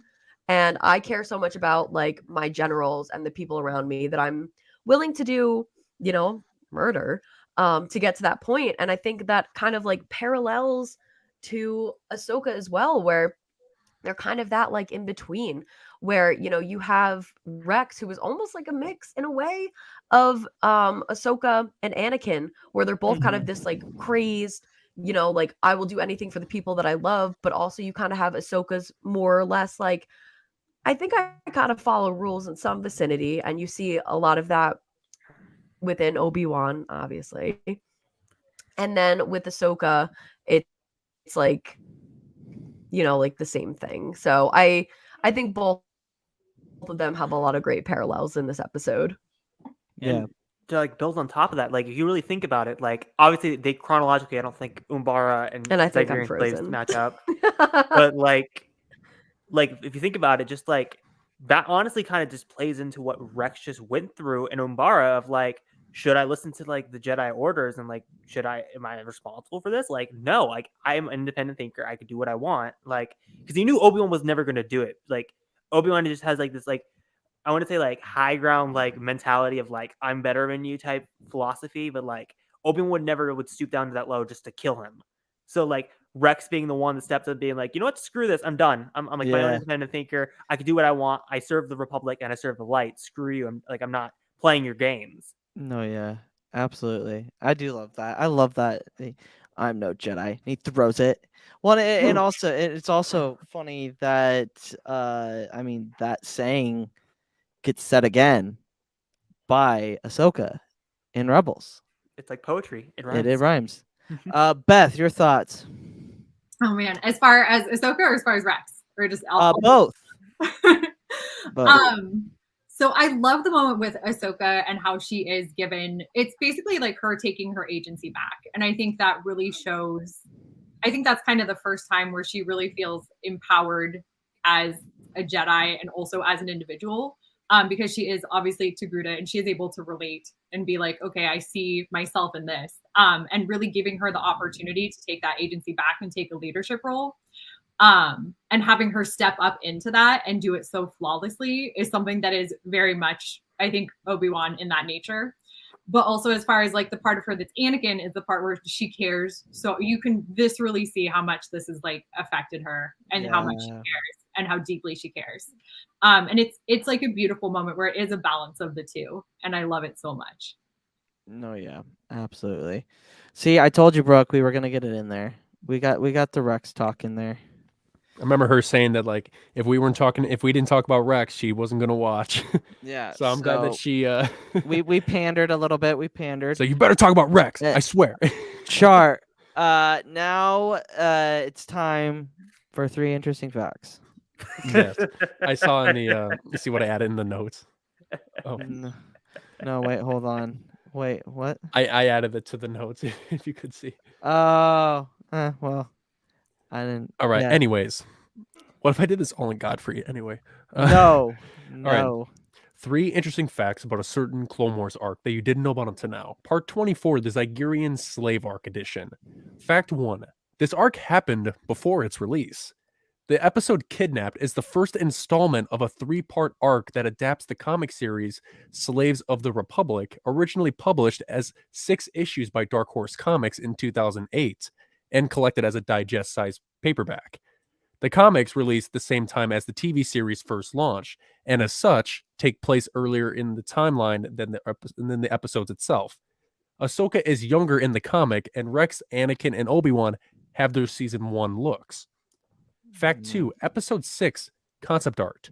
The HH-87 Starhopper design used by the Zygerrians in the Escape from Kadabo episode is based on an original concept illustration for the Imperial Shuttle developed for Return of the Jedi. Fact 3, Aurebesh translation. The Aurebesh found on some of the display screens developed for the Zygerrian facility read, Facility operations are running at maximum capacity. Transport of slaves is strictly prohibited without proper identification, and holding cell bay door activated. And this one's kind of funny. Zygerrian news. This afternoon, 2 tourists from Alderaan died in a speed bike accident. Obviously, they spent too much time in the cantina on Mos Eisley. And there you have it. Those are the 3 interesting facts about the Zygerrian Slave Arc. That's an interesting one. Those were good. Those were really good facts. Nice job, Char. Nice job. Well done. And you can't forget about this fact. Oh yeah, that one. He Return does of it. the Jedi. Yeah. Well, he does it even before. He does it in the mall. No, not. He does In it in the Night Sister arc, yeah. Yeah. Well, I mean, yeah. it not even just like the whole like situation is just a callback to Yeah. Return of the Yeah. Jedi with the lightsabers and R2, and then Anakin and Yeah. Obi-Wan pretending like they're to get executed. But this one, R2 has more lightsabers. double the Yeah. lightsabers, double the fun. Yeah. So, if you haven't been watching this, watching our podcast, we like to rank every episode, or every arc or every episode that we talk about. Youngling bad, Padawan okay, Jedi Knight good, Jedi Master great, Grandmaster chef kiss. Last week we had a overwhelming. I think only grand, one person had a chef's kiss. Jedi Master. Was that But you? no, I had a Grandmaster for the Umbara arc. Oh, okay. We'll go with Hereth. What's your ranking? I want to see if I can set the tone. I'm gonna go with Grandmaster. It's a chef kiss arc. Underrated. Nice. Yeah. Beth? Oh, definitely Grandmaster. This is probably my favorite arc, or one of my top 2 favorite arcs. So definitely Grandmaster. Alanis, are you still here? I'm still here. I don't know if my camera's like working. I don't know. It's a bit what delayed. is Yeah, But we can yeah, hear it's you. a little bit happening. delayed. Yeah. Rest in peace. All right, rest in peace, me. But Grandmaster, easy. Yeah. Everybody in the Grandmaster, chat. easy. Yeah. Everybody in the chat. Let us know what you guys think of this ranking. We are going to talk about a little opportunity that we've got. Thanks to Brooke or Bedazzler. Bedazzler underscore. We have the opportunity to stream on Stream Lounge and participate in their May the 4th celebration that starts from May 2nd to the 8th. We are trying to get down a date that we want to do because obviously we have to do a podcast on the 6th. So we might end up doing something Friday night on the 6th, maybe. But I know for a fact we are streaming Revenge of the Sith that night. So we will be live, me and Char, watching Revenge of the Sith on Stream Lounge. All the links will be sent through our social media. We would be honored if you would join us as always. That's what our plans are for May the 4th. But now, But what's our exact plans for May the 4th? I don't even know. We'll talk about that. We But- could be on a podcast. Who knows? That is true. But just to get the gist of things, we are invited to watch and stream on this company notes called Stream Lounge. And Yeah, we yeah. would be very appreciative if you guys come and watch us. You guys can watch along with us, talk Star Wars, and it would be a very fun time for all of us. And if we get enough people, we give away stuff from Far Far Away Factory. That's also the other thing that I just remembered. So I mean, if you want free merch from Brooks' store, come hang out, watch Revenge of the Sith, and I can tell you how many ways it's Anakin's fault that he falls to the dark side. Boom goes the dynamite, and now we're gonna talk about Star Wars news.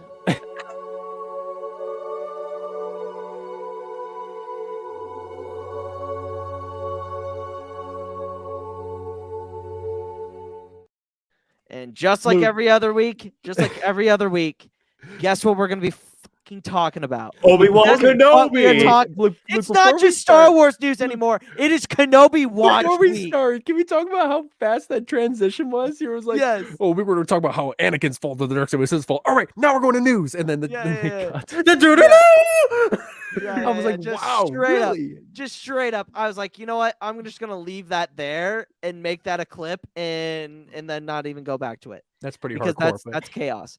All right. So I'm assuming everybody saw the article with Obi-Wan in his drippy blue outfit, which is starting to make me think about doing a second day in cosplay.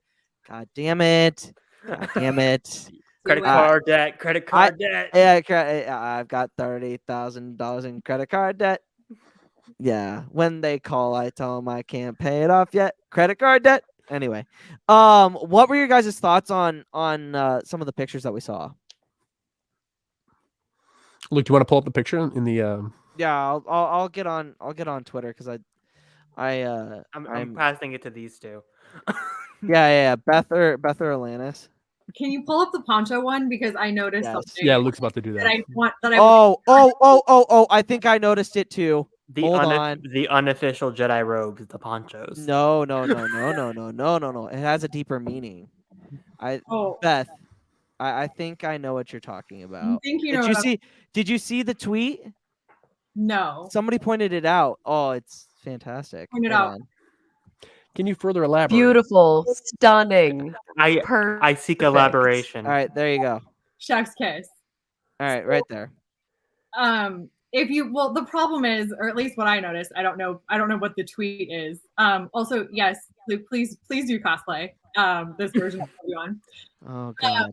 If you pull up the shot from one of the shots from the end of the trailer, the one where he's like looking horrified, he's wearing the same poncho. So I don't know what is going on, but he's definitely straight up not having a good time still. But he looks better. So like chef's kiss for this look. But yeah, at the end of the trailer where he's looking very sad and he looks up, it's the same poncho. So I think he's walking into I think Reva and the Grand Inquisitor have left, and he sees the carnage that they've done for looking for him, and that's what I think. That's the look at the end of the last trailer, that he's not well. But somebody pointed out on Twitter that this combination, the dark gray and the blue, is it might be a callback to what Padme was wearing in episode 1. Oh. Because she also is wearing that same texture, but it's her shirt that is gray, and then her sleeves are a little bit more purple. But it's really, really close to what Obi-Wan is wearing. So maybe he's giving an homage to what Padme. So you're telling me that to... Ewan McGregor read the Queen's Hope or the Queen's trilogy? Maybe.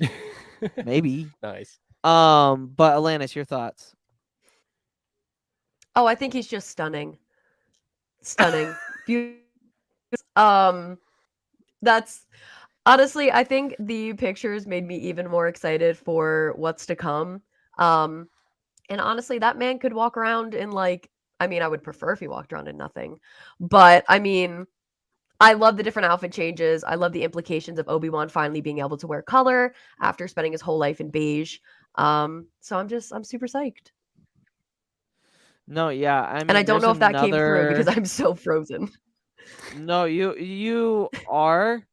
What I would suggest is turning your camera off, and then just doing it that way. We're gonna do that, bestie. And I said it, so that's 6. That's fine. I will take the L on that one. All right, so are we going to our second? No, because I wanted to talk about. There's one more picture that we also have to talk about this. Hold on. Pull it up. I am. Hold on. StreamYard's being Godfrey time. Just kidding. Don't do that. Don't. I gave you too much power. All right. No. Okay, so we got the total film cover. Like literally, cannot. That's cool. It's epic. Like that Oh is my freaking epic. That is so epic. Seeing the I Kenobi love Saber that. on the right too, man. Oh, and you can Yeah. see like because you know the difference between Episode 3 Obi-Wan Saber and Episode And the- 4's Obi-Wan Saber, that it gets really aged and it gets a Yeah, little you can rusty see and it- it you loses its see it right painting. here. Yeah, you can Yep. see a little bit on the grenade, the handle of it. It's a Yeah. old grenade for the props that they use, but Well, you can now see like the little bit of gray coming into the black of it. No, and now- on that note as well, it's like you could see Ewan McGregor's cloak looks very similar to Alec Guinness's in A New Hope. Like the way like the hood goes Yeah. up and like it covers his face. I see Alec Guinness's Obi-Wan in that transition beginning. Now I wonder in the Kenobi show, will we see Obi-Wan try to do the crate dragon scream? He Dude, just like that would continually be just tries to awesome. do it. That would be awesome. It's the special edition of the whoa whoa whoa. Yeah, probably. Probably. So now getting back to I mean, obviously we're all excited for this series. Ewan was quoted as being genuinely scared during the filming of Kenobi. What does this say about the series, and what are your thoughts on what this could mean for the plot line? I mean, come on. It's very on the nose here. He's talking about Anakin. Well, yeah, he's talking about Vader. Yeah, because this is the first time he's ever seen stormtroopers on set, because in the prequel trilogy they were all CGI Clone models.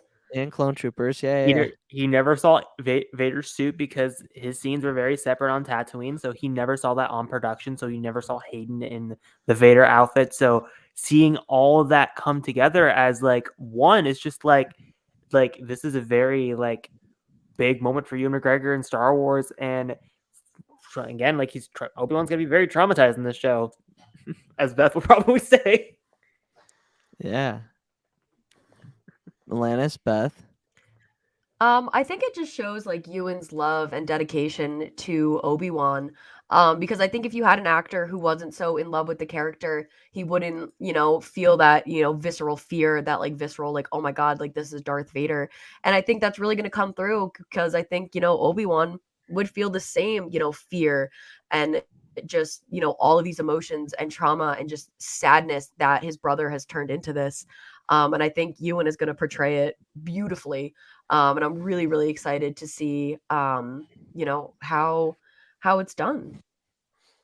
Yeah, it's yeah. Beth. I think it's very telling as to how his emotional state will be not at that point, but also when he first has to face Vader. Because in all the other situations that we've seen him fight somebody who he's scared of, like Maul, for example, he never shows fear. He just keeps taunting him, and he's always very calm and cool. So I think it's going to be fascinating that we're clearly getting an Obi-Wan who's not. I mean, we know he's not having a good time, but he's not going into this fight, or I mean, he's not going into it like he normally would, obviously. But it's very telling, I think, of what the emotional dynamics will be. Well, the trauma right there, just being in the mindset of, oh fuck, like he survived, he's alive, like this is what has what, just incredible. Well, it's just not even that. It's also like you got to think from Obi-Wan situation. Like he's very reflective on the Clone Wars. Like the quote of the trailer is, "We lost." Like his entire everything he knew just got shattered in Revenge of the Sith, and he's still coming to terms with it. In his eyes, Anakin is dead. He saw him burn in lava, and he just walked away. Yeah. So him coming to terms that he lived, he survived, and that's been his breathing anger. That's fear. This is the first time Obi-Wan has felt fear, and I don't know, he never showed fear in the Clone Wars. Never saw it as Padawan. Yeah. Maybe Qui-Gon as the last time we saw it. Yeah. Actually, a lot of. Oh, sorry. go ahead, Beth. All you.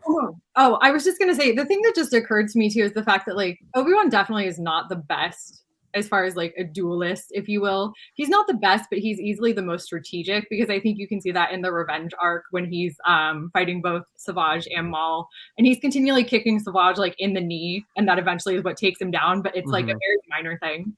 But I think it's going to be interesting because he knows how Anakin fights, but he doesn't know how Vader fights, and so just the level that's going to be difficult for him to try and figure out, because Anakin's much better than he is in that aspect. God.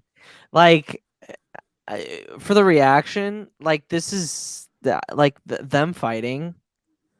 Like I'm gonna become fair. I might just pass away. Like my heart will literally fucking explode. Like it's gonna be insane. I mean, like Beth said, Vader literally has the strategic high ground in this fight. Yeah. Well, he has the emotional and the emotional high ground as well because I think I swear to God, if the words high ground are said in the show, I'm going to. Well, okay. So, like, here's the other thing. Like, people are saying that they don't want to hear him say hello there. I think I that's don't. I agree with that. I don't think he needs to say hello there. Keep it in Revenge of the Sith and keep it in A New Hope. Don't make him say it. Imagine if Vader said hello there. Oh, fuck. That's a different story. Hey, don't laugh at that. I feel like that could actually happen because it is a younger Vader. Yeah, it is. It is a more angry, more fed up Vader, and he might have Well, that same attitude as a Maul. Well, like and- Hayden said a few, 2 months ago, this is him being the most ruthless Vader that we will see on screen. Like, and that could be definitely, like he says, hello there. And then you just see the red activation of a lightsaber and Obi-Wan you just see Obi-Wan's face and he's like, oh, fuck. No, I just And imagine then, like Fallen Order, like he's on top of something, he just drops down. You hear hello there, and he just drops down and lightsaber in addition. But now I'm thinking because looking at the Obi-Wan and Maul fight from Rebels, I'm trying to think how this fight would go in the Kenobi show. Because obviously it's shown in the Rebels fight that he starts out as the younger version of himself, then he goes to the Alec Guinness stance, and he goes to the Qui-Gon Jinn stance. But how is he going to do this against Anakin? He's gonna use the same defensive technique. It's going okay. So basically, this is how the fight. This is like the choreography. Choreography is gonna be a mix of old and new. Like it's gonna be prequel. They're not gonna be flipping. They're not to be doing things. It's not gonna be like Episode 4 where it's just like basic moves. Yeah, I feel like they have gotten. It's going to be skilled, but it's not going to be like dancing. Yeah. No. They have gotten Vader. Like I've seen fans do saber spins in Vader's like a full cosplay of Vader. I feel like this battle is going to give us a reason why they fight the way they do in A New Hope. Why it's so slow. Why it's I mean, obviously age is the biggest factor in Episode 4, but like let's say like there's like emotional things that have happened in the Force after this battle that just crushes them to where it's like they can only do certain things. And also, Anakin's so angry at like Obi-Wan disappearing that he's actively hunting him down because like Vader's like knowing Tarkin in New Hope, like where's Obi-Wan? Where's Obi-Wan? I know he's here. Where is he? Yeah. And also you have to think too, like comparing Vader, because in Jedi Fallen Order it takes place 5 years after Revenge of the Sith, and then you see Vader in that game, like comparing like what you would see from that game and in the show, it's very evident that he is a very aggressive Vader. Yeah. Seeing all the shit that he was doing when he was fighting Cal in the very last mission with the whole floor exploding and throwing it at him. And oh my God, I'm just excited to see Vader in the man in the flesh. No, yeah. And the machine also. Yeah. So speaking of Vader, Hayden Christensen is stated as that his his journey as Vader, which I also take as Anakin, because obviously Anakin and Vader are the same person. I always have to say this when we talk about this character because it's true. Do you think he said that his journey was not over with this character? Do we think we will get a Vader series? We already know that Anakin will be showing up in Ahsoka as either in flashbacks or as a Force ghost. The real question is, do we get a Vader series? No. I'm just excited to hear your answer. I want Alanis' answer. My gut says no, but my brain says yes. I really don't think so. I think when he says like his journey as Vader, I think it's going to be more cameos, which I'm super psyched I'm fine about. with. Yeah, I think as far as like a Vader series, I think we obviously have like a lot of comics. We see him show up in the games, a little bit of Rebels. I don't necessarily think we're gonna get a Vader series. I mean, I wouldn't be necessarily like mad Upset with it. about it. But I think that there are just a lot of other characters that I think would deserve more of a spotlight. I mean, 1 through 6 is Anakin's saga. We got 6 movies and like the Clone Wars. That's true. I don't know how much more of Vader's story we really have to tell. With Yeah. that being said, I mean, any Star Wars content is great content, and I will eat it up and promote like the absolute living hell out of it. Yeah. But I would rather other characters, kind of get their own series, especially like, we have like Hera, I think would be an amazing person to have their own series. Obviously, What I about have Callus? to push my Glum Shido agenda. Yep, Agent Callus. We had to say it. We had to say it. Lucasfilms, hit me up. Fulcrum I already have the book Besties. written. Fulcrum Besties. Fulcrum Besties. Yeah, and Luke, I remember I so was talking to you about this when you added it to the notes with the Vader series. Like, I feel like Vader should be that character that we should be kept, like, because it's kind of like reusing the same joke over and over again. Like the first time it's funny, the second time it's okay, and the third time it's like it's not that funny It gets anymore. overdone. Like Vader's trilogy is episodes 1 through 6. Vader appearing at the very end of the Clone Wars was a very special moment. Him appearing in the end of Fallen Order was a very special moment. And him appearing at the very end of Rogue One was a very special moment. Like those little, like 2-minute You don't want to scenes of use just him. him. Yeah. You don't want to. You don't want to overuse him. He's the most important character in Star Wars all Yeah. time. He's the most Yeah. important character. Darth Vader / Anakin Skywalker. So if you keep on using him over and over again, it feels repetitive, and you don't want that. You Yeah. know, like that's why Vader in Kenobi is like so perfect. It's because when you have Kenobi with Vader, it's like it's not just Vader. Like It's Vader c- has a yeah. reason to be there. That's true. That's true. Beth? I think to some extent, yes, but I would love, and this is just like my fever dream, but I would love that this is how they bring in Afra, like that they do an Afra show with, and then Oh, yes. Hayden, That'd be like cool. obviously as Vader. But I think that would be like a great way to kind of like pass on the torch to like the next generation of stories. But also Yeah. still keep it anchored in something, not that like gets people excited, because people who know Afra's story would be super excited to see it on screen. But I think that would be like a good, just as far as like Hey, marketing. more Santo. Yes. Yes, Yes. Chrysanthemum.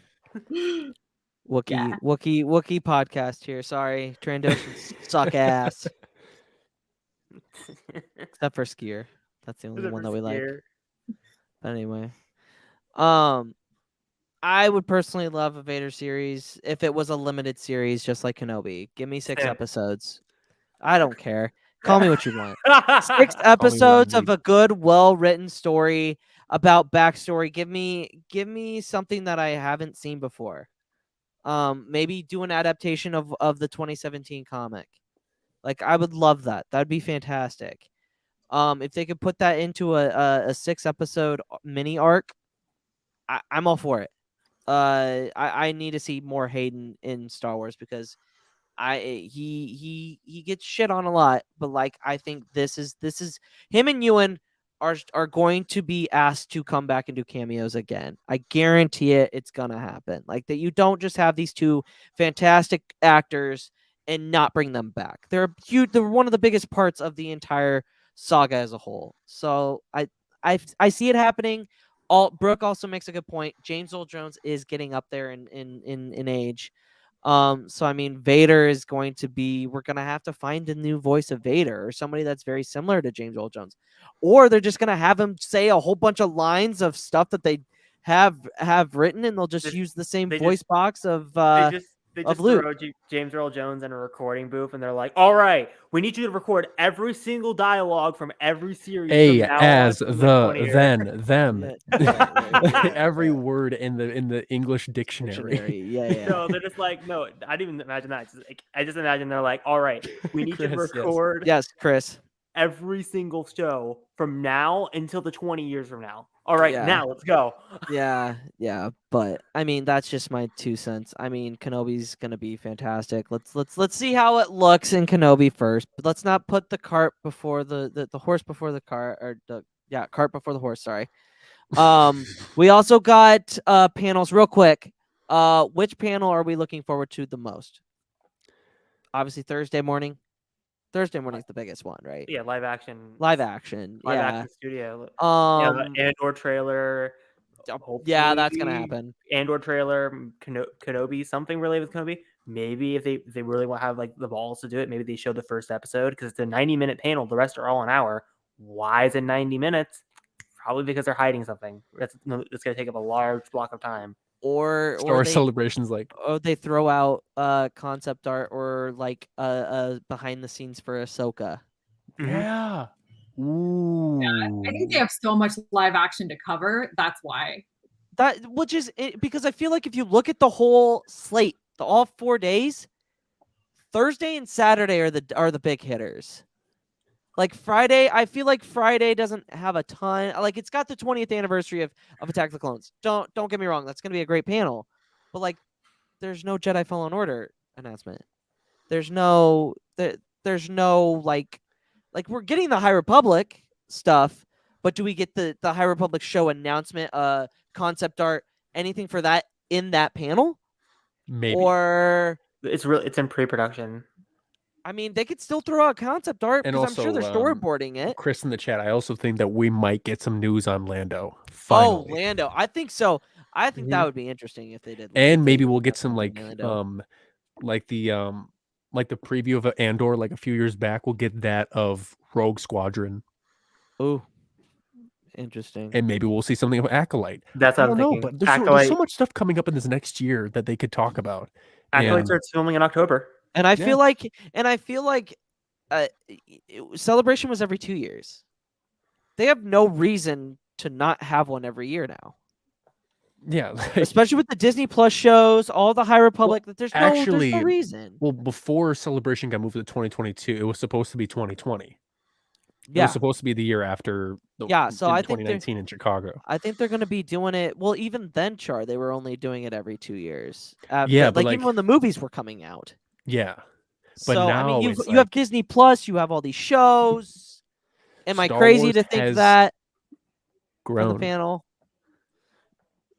Star Am I Wars crazy has for thinking grown about a that? lot. I think it's. And I the think thing it's is, too, isn't therefore there is more content coming out. They have so much stuff to cover at those Yeah. celebrations now. Yeah. It's not just one movie and then done. Not like the old ones where back when the prequels came out, they had ones the years or the same year when the episodes were to come out. They had one in 99, 02, 05, and that was it. They were like, oh, let's go to Indiana. Let's talk about these movies. And then Denver. And that was it. But now we have so much stuff. We have so much. And we have shows, we have movies, we have books, we have video games. We have so much now. They have everything to cover within a 4-day margin. So yeah, absolutely. They can definitely do it by year. Everybody's thoughts. I know Alanis is gonna. She's like, "What are you talking about? Sunday is the best day because of Bad Batch." So, well, yes, I'm excited for Sunday, but actually the most like panel that I'm excited for is actually on Saturday, like the Del Rey behind the scenes. It's being moderated by Tom, who is like Darth and Turnus on Twitter. He's a senior editor over at Del Rey. I have so much respect for him. Not only do I think he's just like a great voice in the community, but like him and I have had like a few conversations before, and he has been like nothing but like super helpful and like supportive of like women and like, you know, other voices in the community in general. So I'm really excited to see him. Hopefully I get to ask him a question or two. But that's probably like the panel that I'm most looking forward to. Obviously besides Bad Batch, and you know, hopefully I get to see my 6'2" little Imperial again, but we'll see. I don't know which one you're talking about because there's two. Is it Callus or Crosshair? What if I like? What if I, Callus like, is actually 6'4". Just putting that out there. Oh, Oh my guy. god! What if I got mutton actually. chops? She just actually you, and it was just the most fantastic actually Luke, I've ever heard. in you know my what you life. must do? Shave the beard, keep the mutton chops. Mutton chops. Yes. No, No, I'm you not. couldn't rock it, bestie. That's only for Agent Callus. No, actually, It would look no, foul on you. No. Now that I look at my hair, think about it. Season 4 Rebels Yavin. That He's is true. The blonde. hair is like a little bit false. No, but like the hair look. Yeah, the part. You've got the part. Get those sideburns. I have Don't now ruin ruined Agent Callus I have, for me. yeah, I was gonna Don't say I have ruin now- Agent Callus I have for now me. ruined Callus for her. But Hereth and Beth, your thoughts on the panel's schedule and stuff like that? I guess I'll go because so like again like you said earlier, the live action panel is probably at the top of my list right now, but I would say number 2 would probably be the Saturday panel of The Mandalorian of the look because yeah, again that's they didn't right. have a celebration during 2020, so we didn't get to really see Filoni and Favreau talk about Mando season 2, so we get to hear their thoughts on. They didn't even the talk whole- about Mando season 1. No, they This did. was before they. No, that was before it even came out. It was before it came out, yeah, but they They had a had a panel panel. about it, but they didn't talk about it once it was concluded. So right, so yeah, this is the first time they're talking about Mandalorian. Yeah. Post the show comes out, guarantee they'll probably bring out the Grogu puppet and be like make everyone go "aw" for like 30 seconds and they'll take it off the stage. But yeah, really excited for the Mandalorian panel. Feel like they're gonna show like a lot of stuff and hopefully tease some stuff with Mando season 3 and we have like a little bit of a direction where we're going besides Din Darksaber. Yeah, and I feel like a lot of people just don't understand how much content we've missed in these past 3 years. The last time we had a celebration, that celebration was when the trailer for The Rise of Skywalker came out. Like, that's how far behind we are. Palpatine it's- cackle. It's crazy. And Yeah. like these 4 days of celebration are going to be so jam-packed. Like the Saturday Mandalorian panel is going to be season 1, season 2, concept art, or maybe trailer for season 3. Who knows? Like it could be, anything could happen within these few days because we have Fallen Order 2, we got Mando season 3, we have Ahsoka, we have Acolyte, we have Rogue Squadron, we have Bad Batch season 2, we have Andor, we have so much. All the Yeah. content. Beth, your thoughts? I think I'm echoing pretty much everyone. Just like live action, Attack of the Clones. I was really excited to see. I guess it's not like a panel, but really excited to see that they were doing a Siege of Mandalore showing too. Yeah. Mhm. Yep, that's Ooh. me and Beth gonna Yep. be watching that. Whew, Absolutely. so Emotional damage. Yeah, emotional damage. Guys, that is going to be it for the episode. Thank you all so much to these lovely guests. I'm gonna start with Alanis. Where can the good people follow you on the social medias? You can find me on TikTok, Twitter, and Instagram under Not.Kyber. You can also find me on my new second account, which is under Discovering the Galaxy. I will be teaching a Star Wars elective next September, so I'll be posting all of my curriculum, lessons, some stuff with my students. It's going to be a really fun time for all And of us. the people not my for everyone not in my school district and also like adults not in high school. I will be making like an adult version of the classroom, and I'll have some fun. Trust me, giveaways we'll for have it. everyone who We'll does have the an work. episode of Pod Once where it's just like, oh, Alanis' time to teach Star Wars. Yeah, so it's gonna be a really good time. And also I have a potential guest lined up that I'm not going to reveal just yet. But I have someone really cool. I have someone I have someone very cool in the works to come and visit. So I'm really excited. So if you want to follow me there, it's at Discovering the Galaxy. I'm really proud of myself for the course, and I hope you guys follow along with that one too. And she's going to see Ewan McGregor. Emotional. I can't Not to- conceptualize that. Liminal. Yeah, liminal. Liminal. Liminal besties. Hereth, where can the good people follow you? You can follow me at Hereth Productions on TikTok. I'm gonna use the char thing of like pointing my name. Just take away your Where it's actually there, except when if you watch some of the Unfortunately, I can't matches, reach like down to you your can't- name. No, You every can't, time like- I was editing the matches, and Char was like, "You can find me here." I'm like, "Char, you're pointing at nothing. I cropped your screen." I know. Well, now I know.